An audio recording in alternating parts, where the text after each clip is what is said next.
Hi, I'm Brian. Today we're going to be going over an SAT math question involving polynomial functions.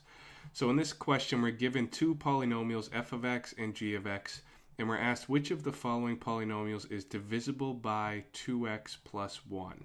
And we're given these kind of strange looking answers with 2f of x plus 2g of x or 2f of x plus 4g of x.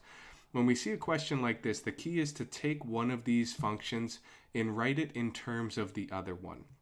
What I mean by that is, let's take this f of x and write it a different way and just see what happens. If we take out a greatest common factor of 4x, here's the resulting equation that we get.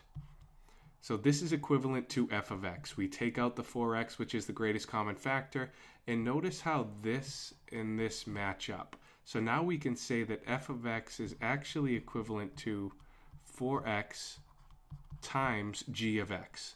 So now the key is to take this piece and in each one of these answer choices down here, substitute 4x times g of x in place of f of x. And it takes a little bit of time, but you'll notice that this answer choice B, q of x, now is going to equal 2 times 4x times g of x plus 4g of x.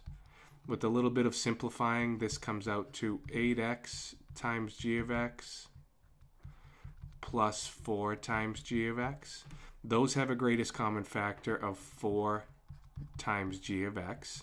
Take that out, and what's left over is 2x plus 1. Since 2x plus 1 is a factor of this function q of x, that means that q of x is divisible by 2x plus 1. So it's a little bit tricky, but when you see a question like this, write one in terms of the other, usually involving some sort of greatest common factor, and then just do some plugging in and simplifying, again with greatest common factors down here.